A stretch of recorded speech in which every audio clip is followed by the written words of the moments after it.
नमस्कार, मैं हूं आदित्य और आप देख रहे हैं ईवन टीवी मध्य प्रदेश छत्तीसगढ़। आइए बढ़ते हैं खबरों की ओर। रतलाम जिले की सबसे हॉट सीट जावरा पर इस बार मुकाबला त्रिकोणी होने जा रहा है, जिसमें भाजपा प्रत्याशी राजेंद्र पांडे हैं, जो पिछला चुनाव भी भारी मतों से जीते थे। वहीं उनके सामने इस बार कांग्रेस ने वीरेंद्र सिंह सोलंकी को टिकट दिया है, तो निर्दलीय में करणी सेना के अध्यक्ष जीवन सिंह शेरपुर भी मैदान में है। शेरपुर के आने से मुकाबला त्रिकोणी और रोचक बन गया है, क्योंकि अभी तक इस विधानसभा में केवल कांग्रेस भाजपा ही मुकाबले में रहते थे। उनके आने से अब जीत किस पार्टी को मिलेगी, ये बता पाना बहुत मुश्किल है। परंतु इस कांटे के मुकाबले में करणी सेना के अध्यक्ष आने से प्रदेश की निगाहें टिकी हुई हैं। जनसंपर्क देखा जाए तो तीनों ही प्रत्याशी पूरे दमदार तरीके से मैदान में डटे हुए हैं। वर्तमान में जनता चुप है और वहां केवल 3 दिसंबर को ही पता चलेगा कि जनता ने किसे वोट किया है। फैसला जो भी हो, तीनों प्रत्याशी ने मुकाबले में जान डाल दी है और अब तीनों प्रत्याशी जनता के बीच अपनी बात रखते हुए अपनी रफ्तार तेज कर रहे हैं। अब देखना यह है कि आखिर इस तेज रफ्तार में जीत किसे हासिल होती है। इसलिए जल्दी कर रहा हूँ, थोड़ा सा माफी चाहता हूँ। आप लोगों के कोई मान सम्मान को ठेस पहुंचाने की मेरी कतई मंशा नहीं है, लेकिन समय का अभाव होने के कारण थोड़ी जल्दी कर रहा हूँ। मैं आप सब लोगों से एक निवेदन करना चाहता हूँ आशा अध्यक्ष जी, कि हमारे बीच में ये जो चुनाव है 17 नवंबर को, ये चुनाव वंशवाद के खिलाफ, ये चुनाव भारतीय जनता पार्टी की कुरीतियों के खिलाफ तो है ही, ये चुनाव एक भ्रष्टाचार की जो मुहिम पूरे भारतीय जनता पार्टी ने और इसकी शासनकाल ने पूरे मध्य प्रदेश में छेड़ दी है, उसके खिलाफ भी है। यहाँ जावरा विधानसभा में भारतीय जनता पार्टी ने जो उम्मीदवार दिया है, यहाँ के विधायक को वापस उम्मीदवार बनाया है। 5 साल वो लोगों के बीच आए गए नहीं। कभी बढ़ाइला तो मैं 100, 200, 500 बार जब भी आया, मुझे किसी कार्यक्रम में डॉक्टर पांडे नहीं मिले। कई आम लोगों तो ठीक है, भारतीय जनता पार्टी के नेताओं के यहाँ भी मुझे, कई कार्यकर्ताओं के यहाँ मुझे दिखे नहीं। तो ये उनको अहंकार हो गया है कि वो ऐसे पिता की संतान है कि उनको उनका अधिकार हो गया है विधायक बनना, ये घमंड उनको हो गया है। और ये राजा जैसा जो उनका घमंड हो गया है, ये चकनाचूर करने का समय अभी 17 नवंबर है। ये घमंड जो अहंकार है कि मेरे पिता जो है सांसद रहे तो मैं ही विधायक बनूंगा। आज लोकतंत्र में राजा मतपेटी से पैदा होता है। अब राजा तो उसको कह नहीं सकते, सेवक होता है, लेकिन उनमें अगर राजा का भाव भी है तो वो मतपेटी से पैदा होता है। रानी की कोख से अब कोई पैदा नहीं होता राजा। अब वो राजतंत्र का जमाना तो गया, लेकिन उनके अंदर ये जो भाव है, घमंड है कि मैं जनता के बीच जाऊं नहीं जाऊं, काम करूं नहीं करूं, मेरे यहाँ 100 आए तो 100 को डांट के भगा दूं, तब भी मैं पार्टी के नाम पे जीतता रहूंगा। ये अहंकार तोड़ने का दिन 17 नवंबर है। मुझे यकीन है कि बड़ाला माता जी पूरी ताकत से इस अहंकार को तोड़ेगा। और एक और अनुरोध, एक दो उम्मीदवार और हैं जातिवाद के समर्थक। मुझे ये समझ नहीं आ रहा है पिछले 2-4 दिनों से कि वो चुनाव मैदान में है कि युद्ध के मैदान में है। उनके अंदर महाराणा प्रताप जी की कोई महाराणा प्रताप जैसे नहीं थे, कोई ऐसी आत्मा घुस गई है कि जिसके अंदर वो पूरा समय युद्ध के मोड़ पे है। रात को 6 बजे बाद से एक तो चुनाव संचालक उन्होंने जो बनाया है उनके, वो अभी जेल से छूट गया है। ताल का एक गुंडा है, उसको चुनाव संचालक बनाया है उन्होंने। तो वो दिन भर दारू पी के सुबह से रात तक लोगों को फोन लगाता है कि अरे थाने मालूम को नहीं है कौन लड़ी रही हो चुनाव, दादा लड़ी रहा है चुनाव, थाने 17 तारीख बाद भी रहनो के नहीं रहनो। अरे भैया, राजनीति कर रहे हो, राजनीति के तरीके से करो। मुझे समझ नहीं आ रहा है। रात को 10, 12, 15 लड़के के गली मोहल्ले में भेजेंगे, सैलरी पेड पे पैसा, अवैध दारू का पैसा है, अवैध शराब का पैसा है। इस तरह से तो कोई पैसा बढ़ता नहीं है, लेकिन अवैध धंधों से जो पैसा आता है वो ऐसे ही पानी में बर्बाद होता है, नाली में जाता है। और ये पैसा भी जो 10-20 करोड़ फुकट में आया है, ये ऐसे ही नाली में जाएगा, इसका उपयोग नहीं होने वाला, ये गारंटी है। जमानत तो बचने वाली नहीं है ऐसे लोगों की। लेकिन ये जो भय पैदा करके जनता में, हमारे खासकर अनुसूचित जाति जनजातियों में, आदिवासी बेल्ट में भी गया, प्रेशर बनाया जा रहा है उन पर, डर बनाया जा रहा है उन पे। तो मैं उनको कहना चाहता हूं, मेरे भाइयों से कहना चाहता हूं कि भयभीत होने की रत्ती भर आवश्यकता नहीं है। ये भारतीय संविधान से ये देश चलता है, तलवार और बंदूक से ये देश नहीं चलेगा। अगर किसी ने हरकत की आप में से किसी भाई के साथ, तो वो परिणाम भी यही भोगेगा अभी। ठीक है, मैं आपको आश्वस्त करना चाहता हूं कि कानून के दायरे में वो परिणाम भोगेगा, उसका परिणाम बहुत बुरा होगा अगर किसी ने आप लोगों के साथ बर्ताव गलत किया तो। और उन लोगों को भी कहना चाहता हूं कि जरा अपनी हैसियत में रहो, ये लोकतंत्र है। लोकतंत्र में जनता विनम्रता से झुकती है, जनता पैर पड़ने से वोट देती है, जनता काम करने से वोट देती है, उनके लिए लड़ाई लड़ने से वोट देती है। जनता गोली का डर बताने से, न गाली गलौज करने से, दारू तो बेच सकते हो तुम, वोट नहीं ले सकते, ये परिणाम बता देगा 3 दिसंबर को। तो मेरा आप सबसे अनुरोध है कि ये समय जो है, ये आप लोगों का समय आने वाला है। मध्य प्रदेश में कांग्रेस पार्टी की सरकार बनने वाली है और आपका विधायक आपके बीच में 24 घंटे 12 महीने उसी तरह अलर्ट मोड पर, जैसे बड़ाला माता जी से कोई भी फोन इससे पहले आया हो, मैं 24 आवर्स अलर्ट मोड पे रहा, आपके बीच में कभी भी पहुंचा, हर सुख के दुख के कार्यक्रम में। और आप इस चुनाव के बाद भी उस मतपेटी से एक विधायक पैदा नहीं करेंगे।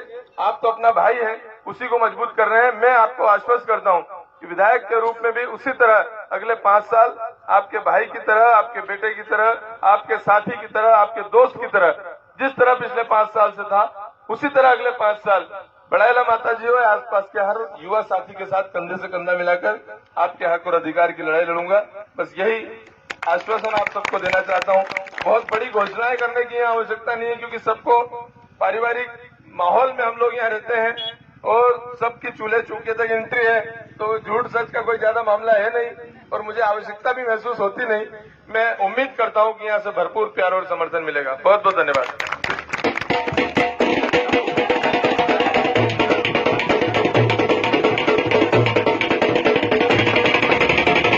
दीजिएगा और हाथ पंजे को भारी से भारी मनों से विजयी बनाइएगा।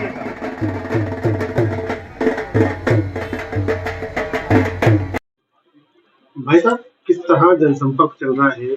आप लगातार घूम रहे हैं, जनता का कैसा समर्थन मिल रहा है? आप पहले भी चुनाव लड़ चुके हैं जी। जन जन को मैं हृदय से बहुत धन्यवाद देना चाहता हूँ, उनकी भावनाओं का आदर और सम्मान करना चाहता हूँ। चुनाव अनेक लड़ा हूँ, मेरा यह 6ठा चुनाव है और यही जनविश्वास मुझे फिर से उम्मीदवारी के रूप में मिला है। इधर मेरा संगठन ने, पार्टी ने, वरिष्ठ नेतृत्व ने विश्वास किया और जन जन के सर्वे के माध्यम से ही ये सारी बातें निकल करके ऊपर पहुंचती है, तो जनविश्वास बड़ा आता है। इतनी प्रसन्नता, इतना उत्साह मैंने विगत चुनाव में नहीं देखा और इतनी प्रसन्नता उत्साह के साथ साथ जो विश्वास व्यक्त किया जा रहा है, समर्थन व्यक्त किया जा रहा है, मैंने पहली बार महसूस किया है। मतलब कहीं ना कहीं आपने ये भी देखा होगा कि अभी एक दिन पहले निर्दलीय प्रत्याशी पैर छूने को लेकर उन्होंने एक बयान दे, सोशल मीडिया पे काफी उसको लेकर चर्चा चल रही है। आपको कुछ क्या है?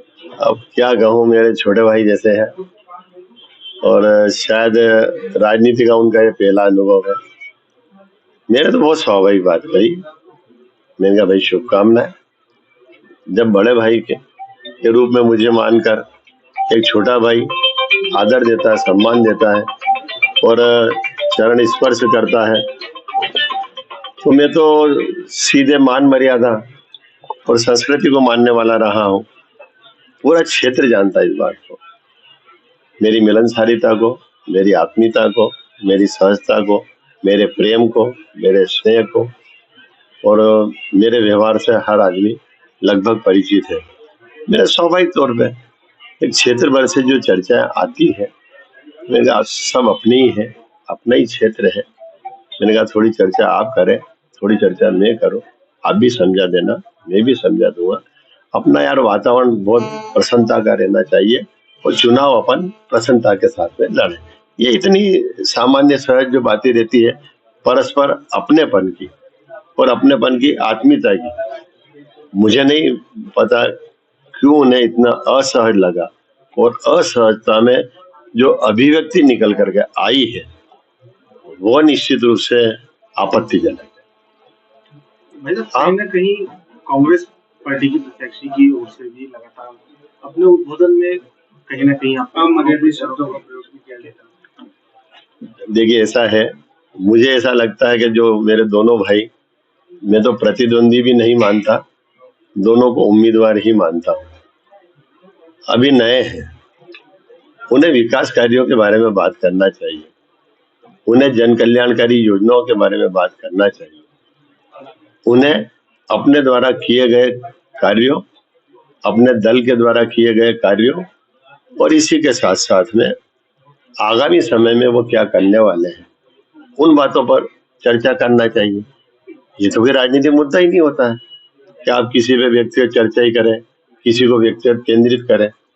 ये कोई व्यक्ति विशेष की बात नहीं है, प्रजातंत्र है, प्रजा के लिए है, जनता का, जनता के लिए, जनता के द्वारा, किसी एक व्यक्ति विशेष के द्वारा नहीं होता है। और ये शायद समझ की गहराई और उन गहराइयों की कमी की वजह से मेरे दोनों उम्मीदवार साथी मुझे लगता है कि कुछ ठीक नहीं कर रहे हैं। जय जवान, जय जवान। बड़ैला माता जी के मेरे सभी बड़े बुजुर्गों को, वरिष्ठ जनों को, हमारे नेताओं को, सबके चरणों में प्रणाम करता हूं। यहाँ के युवा साथियों को बहुत बहुत इस जोशीले अभिनंदन के लिए धन्यवाद देता हूं। बड़ैला में जल्दी करने की आदत मेरी है नहीं, 500 बार आया होऊंगा तो हमेशा घंटे आधे घंटे रुक के जाता हूं, लेकिन आज 2 बजे का समय था, पहले कैंसिल कर रहे थे यहाँ का प्रोग्राम, फिर बाद में हमारे भाई लोगों ने कहा कि नहीं 2 मिनट के लिए रुक जाना खाली, तो मैं इसलिए रुका। अब 2 बजे की बजाय 3 बजे गए हैं और प्रचार वहां 3 बजे जावरा में चालू होने वाला है, मतलब वहां लोग इकट्ठे हो गए। बहुत कशमकश की इसलिए जल्दी कर रहा हूं, थोड़ा सा माफी चाहता हूं। आप लोगों को कोई मान सम्मान को ठेस पहुंचाने की मेरी कतई मंशा नहीं है, लेकिन समय का अभाव होने के कारण थोड़ी जल्दी कर रहा हूं। मैं आप सब लोगों से एक निवेदन करना चाहता हूं, आजाद अध्यक्ष जी, कि हमारे बीच में ये जो चुनाव है 17 नवंबर को, ये चुनाव वंशवाद के खिलाफ, ये चुनाव भारतीय जनता पार्टी की कुरीतियों के खिलाफ तो है ही, ये चुनाव एक भ्रष्टाचार की जो मुहिम पूरे भारतीय जनता पार्टी ने और इसकी शासनकाल ने पूरे मध्य प्रदेश में छेड़ दी है, उसके खिलाफ भी है। यहाँ जावरा विधानसभा में भारतीय जनता पार्टी ने जो उम्मीदवार दिया है, यहाँ के विधायक को वापस उम्मीदवार बनाया है। 5 साल वो लोगों के बीच आए गए नहीं, कभी बड़ैला तो मैं 100, 200, 500 बार जब भी आया, मुझे किसी कार्यक्रम में डॉक्टर पांडे नहीं मिले। कई आम लोगों तो ठीक है, भारतीय जनता पार्टी के नेताओं के यहाँ भी मुझे, कई कार्यकर्ताओं के यहाँ मुझे दिखे नहीं। तो ये उनको अहंकार हो गया है कि वो ऐसे पिता की संतान है कि उनको उनका अधिकार हो गया है विधायक बनना, ये घमंड उनको हो गया है। और ये राजा जैसा जो उनका घमंड हो गया है, ये चकनाचूर करने का समय अभी 17 नवंबर है। ये घमंड जो अहंकार है कि मेरे पिता जो है सांसद रहे तो मैं ही विधायक बनूंगा। आज लोकतंत्र में राजा मतपेटी से पैदा होता है। अब राजा तो उसको कह नहीं सकते, सेवक होता है, लेकिन उनमें अगर राजा का भाव भी है तो वो मतपेटी से पैदा होता है। रानी की कोख से अब कोई पैदा नहीं होता राजा, अब वो राजतंत्र का जमाना तो गया, लेकिन उनके अंदर ये जो भाव है, घमंड है कि मैं जनता के बीच जाऊं नहीं जाऊं, काम करूं नहीं करूं, मेरे यहाँ 100 आए तो 100 को डांट के भगा दूं, तब भी मैं पार्टी के नाम पे जीतता रहूंगा। ये अहंकार तोड़ने का दिन 17 नवंबर है। मुझे यकीन है कि बड़ैला माता जी पूरी ताकत से इस अहंकार को तोड़ेगा। और एक और अनुरोध, एक उम्मीदवार, 1-2 उम्मीदवार और हैं जातिवाद के समर्थक। मुझे ये समझ नहीं आ रहा है पिछले 2-4 दिनों से कि वो चुनाव मैदान में है कि युद्ध के मैदान में है। उनके अंदर महाराणा प्रताप जी की कोई, मतलब महाराणा प्रताप तो ऐसे नहीं थे, कोई ऐसी आत्मा घुस गई है कि जिसके अंदर वो पूरा समय युद्ध के मोड़ पे है। रात को 6 बजे बाद से एक तो चुनाव संचालक उन्होंने जो बनाया है उनके, वो अभी जेल से छूट गया है। ताल का एक गुंडा है, उसको चुनाव संचालक बनाया है उन्होंने। तो वो दिन भर दारू पी के सुबह से रात तक लोगों को फोन लगाता है कि अरे थाने मालूम को नहीं है कौन लड़ी रही हो चुनाव, दादा लड़ी रहा है चुनाव, थाने 17 तारीख बाद भी रेणो के नहीं रेणो। अरे भैया राजनीति कर रहे हो, राजनीति के तरीके से करो। मुझे समझ नहीं आ रहा है, रात को 10, 12, 15 लड़के एक गली मोहल्ले में भेजेंगे, सैलरी पेड पे पैसा, अवैध दारू का पैसा है, अवैध शराब का पैसा है। इस तरह से तो कोई पैसा बढ़ता नहीं है, लेकिन अवैध धंधों से जो पैसा आता है वो ऐसे ही पानी में बर्बाद होता है, नाली में जाता है। और ये पैसा भी जो 10-20 करोड़ फुकट में आया है, ये ऐसे ही नाली में जाएगा, इसका उपयोग नहीं होने वाला, ये गारंटी है। जमानत तो बचने वाली नहीं है ऐसे लोगों की। लेकिन ये जो भय पैदा करके जनता में, हमारे खासकर अनुसूचित जाति जनजाति में, आदिवासी बेल्ट में भी गया, प्रेशर बनाया जा रहा है उनपे, डर बनाया जा रहा है उनपे। तो मैं उनको कहना चाहता हूं, मेरे भाइयों से कहना चाहता हूं कि भयभीत होने की रत्ती भर आवश्यकता नहीं है। ये भारतीय संविधान से ये देश चलता है, तलवार और बंदूक से देश नहीं चलेगा। अगर किसी ने हरकत की आप में से किसी भाई के साथ, तो वो परिणाम भी यही भोगेगा अभी। ठीक है, मैं आपको आश्वस्त करना चाहता हूं कि कानून के दायरे में वो परिणाम भोगेगा, उसका परिणाम बहुत बुरा होगा अगर किसी ने आप लोगों के साथ बर्ताव गलत किया तो। और उन लोगों को भी कहना चाहता हूं कि जरा अपनी हैसियत में रहो, ये लोकतंत्र है। लोकतंत्र में जनता विनम्रता से झुकती है, जनता पैर पड़ने से वोट देती है, जनता काम करने से वोट देती है, उनके लिए लड़ाई लड़ने से वोट देती है। जनता गोली का डर बताने से, न गाली गलौज करने से, दारू तो बेच सकते हो तुम, वोट नहीं ले सकते, ये परिणाम बता देगा 3 दिसंबर को। तो मेरा आप सबसे अनुरोध है कि ये समय जो है, ये आप लोगों का समय आने वाला है। मध्य प्रदेश में कांग्रेस पार्टी की सरकार बनने वाली है और आपका विधायक आपके बीच में 24 घंटे 12 महीने उसी तरह अलर्ट मोड पर, जैसे बड़ाला माता जी से कोई भी फोन इससे पहले आया हो, मैं 24 आवर्स अलर्ट मोड पे रहा, आपके बीच में कभी भी पहुंचा, हर सुख के दुख के कार्यक्रम में। और आप इस चुनाव के बाद भी उस मतपेटी से एक विधायक पैदा नहीं करेंगे।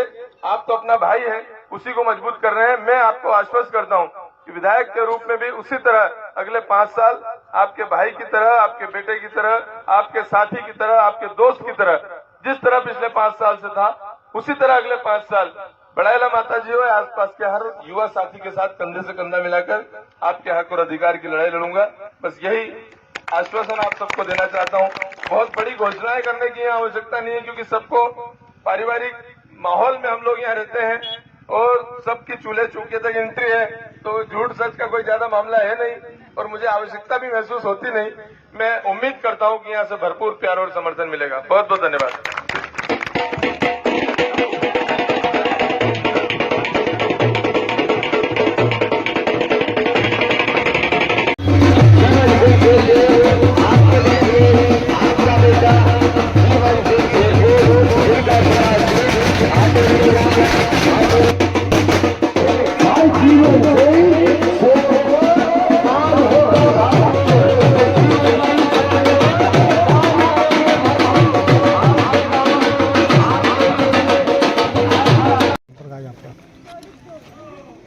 जनता से मिलाप चल रहा है, संपर्क तो पहले से है, मिल रहे हैं, उनको बता रहे हैं कि 75 सालों में देश की दोनों राष्ट्रीय पार्टियों ने अभी तक जो मूलभूत सुविधाएं है वो उपलब्ध नहीं करवा पाई है। चाहे शिक्षा के क्षेत्र में हो, स्कूलों में अच्छी व्यवस्था नहीं, इसलिए प्राइवेट स्कूलों की तरफ लोग भाग रहे हैं। सरकारी अस्पतालों में अच्छी व्यवस्थाएं नहीं है, इस वजह से प्राइवेट अस्पतालों की ओर भाग रहे हैं। और रोजगार के लिए प्रदेश छोड़ के बाहर प्रदेशों में काम करने के लिए जा रहे हैं, देश से बाहर भी काम करने के लिए जा रहे हैं। तो इसके पीछे कोई फेल हुआ है तो सरकारें फेल हुई है, चाहे वो कांग्रेस की रही हो या भाजपा की रही हो। आम व्यक्ति फेल नहीं हुआ। आम व्यक्ति ने पहले कांग्रेस पे विश्वास जताया, कांग्रेस फेल हो गई, भाजपा पे जताया, वो फेल हो गई। अब उनने अपने उम्मीदवार को खड़ा किया है। मैं जनता का उम्मीदवार हूँ, मैं भारतीय जनता पार्टी और कांग्रेस का उम्मीदवार नहीं हूँ, मैं जनता का उम्मीदवार हूँ और जनता ने मुझे खड़ा किया है इन मूलभूत सुविधाओं को दिलाने के लिए। तो ये संपर्क नहीं है, ये मिलाप है, एक दूसरे से चर्चाएं। गाँव के लोग जो हैं, मतदाता जो है, हमें समस्याएं बता रहे हैं और समस्या को सुलझाने के लिए बोल रहे हैं कि पहले जीत के आओ, उसके बाद ये समस्या हल करना। एक वीडियो सोशल मीडिया पे वायरल हो रहा है कांग्रेस प्रत्याशी का, जिसमें उन्होंने बहुत सारी चीज़ें कही हैं, आपने भी सुना ही होगा, क्या कहेंगे आप? क्या कहा है आप बताइए ना।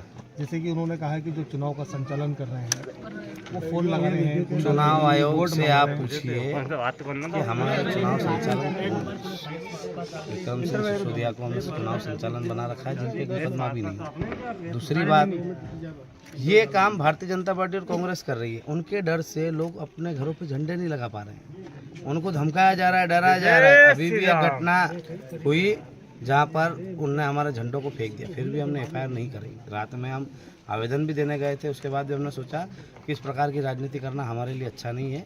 हमने हमेशा से विचारों की राजनीति की है, सिद्धांतों की राजनीति की है और उसी राजनीति को लेकर हम चल रहे हैं। हम किसी में भेदभाव नहीं समझते, पर उनने जाति के नाम पर, धर्म के नाम पर, उनने सोशल मीडिया पर एक चीज़ और कही, को महाराणा प्रताप आ जाते हैं उसके शरीर में। तो महाराणा प्रताप तो सबको लेके चलते थे। उनने ये भी बोला कि नहीं वो उनके जैसा नहीं है। हाँ, मैं मानता हूँ कि मैं महाराणा प्रताप के चरणों की धूल के बराबर भी नहीं हूँ, पर उनके सिद्धांतों पे चलते हुए जिस प्रकार से उन्होंने हकीम का सूरी पठान को साथ में लेके चले, जिस तरह वो मीणा समाज को साथ में लेके चले, सर्वहारा समाज को साथ में लेकर उनने अपना युद्ध लड़ा अपने वतन के लिए, अपनी मातृभूमि के लिए, हम भी अपनी मातृभूमि अपने वतन के लिए लड़ेंगे, सारे वर्गों को सारे धर्मों को साथ में लेके और न्यायपूर्ण तरीके से लड़ेंगे। भाजपा प्रत्याशी और आपका एक वीडियो वायरल हो रहा था जहां आप आशीर्वाद लेने पहुंचे थे और समझा दूंगा और समझाने की बात को लेकर काफ़ी सोशल मीडिया पे भी तेज़ी चली है कि वो उन्हीं की तरफ से था। मैंने तो आशीर्वाद लिया उनसे। मैंने कहा कि आप मुझे आशीर्वाद दीजिए और मैं हमेशा से उनसे आशीर्वाद लेता आ रहा हूँ। जब भी वो मुझे मिलते थे तब मैं उनके चरण छूता था। एक तो ऊपर से ब्राह्मण है और फिर हमारे पारिवारिक भी हैं, तो हमने उनसे आशीर्वाद लिया और उनसे कहा कि आप मुझे आशीर्वाद दीजिए। तो उनने भी मुझे कहा कि बड़े भाई होने के नाते मैं आशीर्वाद दूंगा, पर फिर उन्होंने कहा कि तेरे जो साथ में वो बच्चे रहते हैं उनको समझा लेना। और उसके बाद फिर उन्होंने आपने पूरा वीडियो देखा ही है, क्या कहा है कि जैसे तुझको समझाया वैसे उनको भी समझा लेंगे। हाँ, श्याम मुझे भी समझाया है। तब मेरी बात सुनिए, इस प्रकार की ओछी राजनीति करना अच्छी बात है। अब मेरी बात सुनिए, यदि कोई विधायक किसी गांव में गया नहीं, अब इस गांव के युवाओं से पूछिए आपके गांव में विधायक जी कितनी बार आए थे भैया? एक भी बार नहीं आया। 5 साल में एक भी बार नहीं आया। आप 10 बार आओगे, ये भी है, आप 10 बार ना आया हूँ और राजनीतिक क्षेत्र में 2 महीने से सक्रिय हूँ। कहीं जनता का समर्थन ही तो दोनों पार्टियां आपको टारगेट नहीं कर रही हैं। जनता का जिस तरह आपको समर्थन मुझे दोनों दलों के युवाओं का, बुजुर्गों का, माता बहनों का आशीर्वाद है और निश्चित तौर पे वो मुझे विजय भी करेंगे। पहली बार ऐसा संयोग है कि हर गांव में कांग्रेस और भाजपा की जो पोलिंग संभालते हैं, जो गांव को संभालते हैं, जो यहाँ पर मतदाता हैं भारतीय जनता पार्टी और कांग्रेस के, वो दोनों साथ में मिलकर प्रचार कर रहे हैं। आप सोच लीजिएगा हमारी जीत का प्रचंड बहुमत के साथ। स्वागत है आपका A1 TV satellite Hindi news channel में। और हमारे बीच में करनी सेना परिवार के प्रमुख जीवन सिंह शेरपुर अभी मौजूद हैं, जिनको आज ऋचा चांदा गांव में जनसंपर्क के दौरान हम इनसे चर्चा करेंगे। सर, बहुत बहुत स्वागत है आपका। बताएंगे किस तरह समर्थन मिल रहा है आपको? समर्थन तो ऐसा है, जहाँ दोनों दलों को लोगों को ढूंढना पड़ रहा है, पैसे बांटने पड़ रहे हैं, वहाँ उसके पूरा विपरीत हमारे यहाँ जेब से कार्यकर्ता पैसा खर्च कर रहा है, जेब से सारी सुविधाएं कर रहा है और गांव में खुद आगे रह के घूम रहा है। हम फ़ोन नहीं लगाते हैं। हमारे यहाँ देख लीजिए, पूरी जनसंपर्क में हर गांव में जाते हैं, वहाँ एक युवाओं की भीड़ रहती है, बुजुर्गों का आशीर्वाद रहता है। इसी प्रकार से हम घूम रहे हैं और हमको आशीर्वाद पर्याप्त मिल रहा है और दूसरे दलों को लोग नहीं मिल रहे। भाई साहब, अभी एक वीडियो माताजी बड़ा इलाका वायरल चल रहा है जिसमें कांग्रेस प्रत्याशी बहुत कुछ आरोप लगाना है। आपने भी देखा होगा, समर्थकों ने बताया होगा, क्या कहेंगे आप? आरोप लगाना अलग बात होती है, सिद्ध करना अलग बात होती है। प्रत्याशी ने आरोप लगाया, आप समझिए कि गुंडागर्दी हो रही है। गुंडागर्दी कर कौन रहा है? वही लोग। लोगों को चमका कौन रहे हैं? वही लोग। हमारे पास तो निर्दलीय, हम किसको चमकाना जाएंगे? और आपको पता है कि यदि किसी को आप धमका भी दोगे तो आप वोट देखना थोड़ी जाओगे कि वोट किसको दिया है। वो धमका डरा के हमारे साथ खड़े रहने से लोगों को मना कर रहे हैं। वो लोगों को डरा धमका रहे हैं कि उनके पास मत जाओ। जाति धर्म के नाम पे लोगों को भ्रमित कर रहे हैं, हर प्रकार से भ्रमित कर रहे हैं और बोल रहे हैं गुंडागर्दी कर रहे हैं। आलोट और ताल के जो बता रहे हैं, वो तो आलोट से तो खुद आए हुए हैं और ताल का जिनका नाम बता रहे हो कि ताल के गुंडे आके बदमाशी कर रहे हैं, आज से 4 साल 5 साल पहले मैंने उनको उनके पाँव पकड़ के बैठ के आशीर्वाद लेते हुए देखा है कि आपका आशीर्वाद रहेगा तो हम राजनीति में सफल रहेंगे। तो ऐसे लोगों को 2 मुंह के सांप बोलते हैं। उनने मेरे पे एक आरोप और लगाया कि उसके वो ऐसा लगता है जैसे युद्ध मोड में रहता है, वो महाराणा प्रताप उसके रील में आ जाते हैं। इस प्रकार की उनने बात की, तो मैं मानता हूँ उस बात को कि महाराणा प्रताप के पद चिन्हों पर चलेंगे तो उनकी छवि कहीं तो दिखेगी, पर मैं उनके पाँव की धूल के बराबर भी नहीं हूँ। और जिस प्रकार से उनने सर्वहारा समाज को साथ में लेके चले थे महाराणा प्रताप, जिस प्रकार से हकीम का सूरी पठान मुस्लिम होते हुए भी उनके सेनापति थे, जिस प्रकार से आदिवासी समाज ने भी उनका साथ दिया, जिस प्रकार से हर जाति वर्ग धर्म के लोग व्यक्तियों ने उनका साथ दिया और मातृभूमि और देश की रक्षा के लिए, अपने वतन की रक्षा के लिए अपना सर्वस्व न्यौछावर किया, उन्हीं सिद्धांतों पर हम चलते हैं। हम भी अपना सर्वस्व न्यौछावर करने में यकीन करते हैं कि अपने देश पे यदि आँच आए तो अपना सब कुछ न्यौछावर कर देंगे, पर अपने देश पे आँच नहीं आने देंगे। और ये युवाओं की फौज है, ये भी उसी विचारधारा के साथ चलती है, इसलिए हमको बहुमत भी अच्छा मिल रहा है और उनको मालूम है कि पहला ही विधायक ऐसा जाएगा जो किसानों की, युवाओं की आवाज़ उठाएगा। सर, एक और वीडियो चल रहा था जिसमें आप और भाजपा प्रत्याशी जिसमें आप आशीर्वाद लेने पहुंचे थे और वहाँ कुछ सोशल मीडिया पे ऐसा चल रहा था कि समझा दूंगा, समझा देंगे, क्या था? ये तो उनकी गुंडागर्दी है, वो अपने पावर को बताते हैं। ये तो अच्छा हुआ कि उन्हीं के किसी व्यक्ति ने उस वीडियो को बना लिया था और उसको प्रेषित भी कर दिया, तो लोगों के सामने वास्तविक घटना सामने आ गई। पर जब हमको धमकाया था और हमने जाके ही मावता में मंच से कहा था, तब लोगों को वो बोल रहे थे कि वो तो झूठ बोल रहे हैं, उनका तो काम ही झूठ बोलना है, झूठ बोल के राजनीति करते हैं। और जब वो वीडियो सामने आया तब लोगों को ये वास्तविकता कोई पता आइडिया चली कि भी इस है कि प्रकार। आपके किसी कार्यकर्ता को लगाया था फोन शाम को? हाँ, वो भी है, उस समय आने पे उसको भी बताया जाएगा। यदि अब भी वो हरकतें करना बंद नहीं करी तो उनकी वो रिकॉर्डिंग है, वो पेश की जाएगी। क्या मानते हैं आप दोनों ही पार्टियां आखिर आप ही को टारगेट क्यों कर रही हैं? जीतने वाले व्यक्ति से लड़ाई लड़ी जाती है, उनको बताया जीत कौन रहा है तो टारगेट किसको किया जाएगा। जीतने वाले व्यक्ति के पीछे ही लोग लगते हैं, जो उनको तो खुद को पता है कि वो हारने वाले, इसीलिए तो हम उनकी बात नहीं करते। तो आप हमारे सामने बात कर रहे हो, बहुत बहुत धन्यवाद।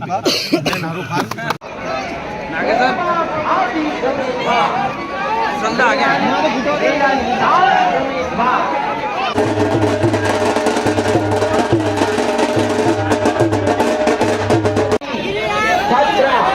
नवंबर सूरज की पहली किरण के